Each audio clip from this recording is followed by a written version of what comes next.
Video editing can be a very long and overwhelming process, but it also can be quite an efficient one.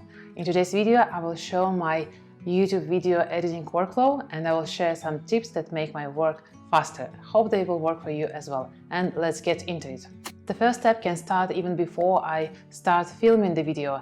It happens when I'm writing the script for my video, because sometimes I have some idea for editing technique or some transition or maybe some sound or movement that I would like to implement in my end result, and I usually add this information during writing my script or my video outline so that I don't forget about it, because sometimes I have quite a few ideas, but when I'm actually sitting down and editing my video, I can forget about them. So in order not to, I add those comments and notes in my script. And another part of preparation for the video is to think it through and make a mental note. Would it be just a talking person like I'm doing it at the moment, or will it be a screen recording, or will it be a lot of B-rolls supporting your video? So just to have this idea in mind and realize what do you need to film or what sort of footage do you need to have.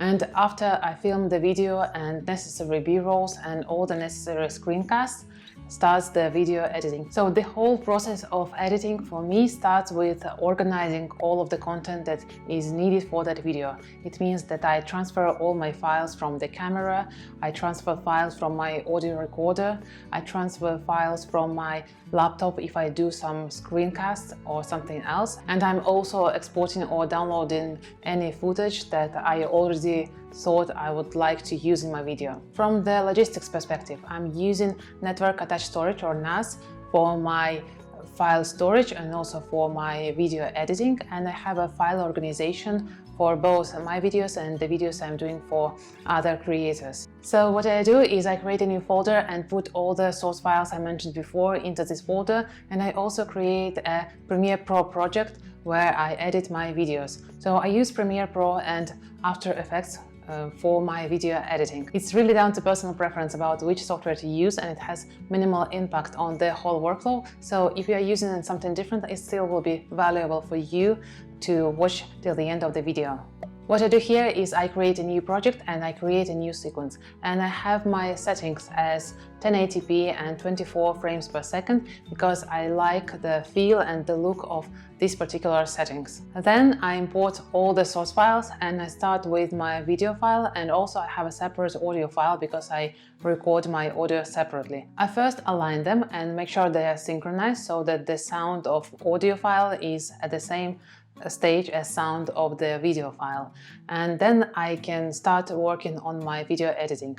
I try to start editing on the very same day as I filmed the video because this is how my memory is still fresh about what happened earlier during the day, and I remember how I recorded video and also where did I have some glitches and maybe where I need to skip more of the parts of the video that didn't go very well. So I did notice that this helps me to edit video faster because I still remember how the filming actually went. During that process, I don't have to be very precise because the goal here is to see the draft of the complete video. So I do it on double speed. It helps me to speed up my rough cutting and to start getting an idea of the end result. During the filming, I tend not to stop my camera even when I have some mistake. I just stop, make a pause and start all over again, because in that case I have just one piece of the footage and I can work with it much easier comparing with multiple pieces that I would have to put together if I had to stop my camera and so on. The only situation when I stop my camera is after 15 to 20 minutes,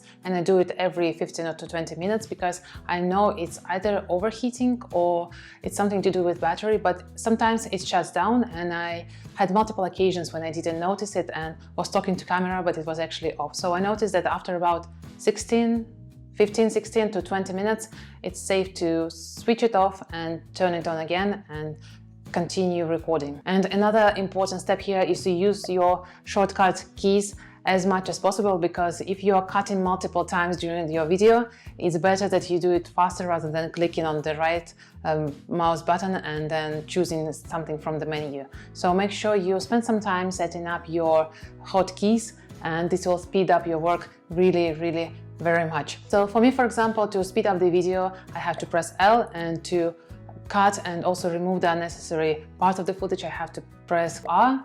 And this is something I set up, so definitely go and check the tutorial on how to set the hotkeys in your editing program, because it will speed up your editing very much. Guys, if you find it useful so far, please support this video with a like and join our community with subscribing to this channel. After I'm done with my rough cut, so I have the whole story in front of me, I start with the next level, and that's B-rolls. B-rolls are the footage where you don't see me, but you see some supporting videos where I show what I do, and it sometimes can be something I film, or I sometimes download them from internet, or I do a screencast and put my screen recording for you. This is the time when I'm going through my video for the second time, and here I'm doing some minor changes and minor adjustments and fine-tuning the cuts between different videos, and make sure I don't have any repetitions or any other mistakes. As the next step, I add text that I would like to see in the video, and then I start working on the audio. So first of all, I'm working on the speech. I'm making sure it's not too loud or too quiet. I reduce some noise if it's necessary. I also remove any reverb if it's necessary, and make some minor adjustments to the whole audio. So it's definitely worth checking how to adjust audio in your editing program, because it sounds strange, but really quality of audio is more important rather than video quality.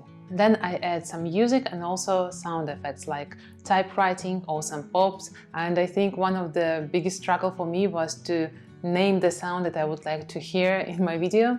But I'm using Epidemic Sound for that, but there are also different other alternative services that you can use, for example TuneTank. What I do there is I start my video and I also switch on a song on the website with maybe half or maybe 1/3 of the volume, and see if it's working for me or not. And this is how I don't have to download the song every time, and I just can try it on and keep going if I need to find something else. Then in the very end, I add all the graphics that I would like to add to my channel, for example the subscribe button or the like button, and I usually have them as pre-made templates, and this is one of the greatest time savings tips. So create as many templates as possible for yourself to use in the future. So you create them once and you can use them many times in the future, so you don't have to recreate them all over again.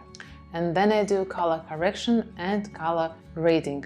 And color correction is representing the colors as they are in the real life. So you make sure that the white is white on your video, the black is black on your video, and so on. And then color grading is adding a tone to your video so that you could show your own style and so on. So that's what I finish my editing with. Oh no, and then I press the render button and my video is about to get ready. I hope you guys enjoyed this video. I hope you found some useful tips that you can try and implement in your video editing workflow, and I will see you in the next video. Bye!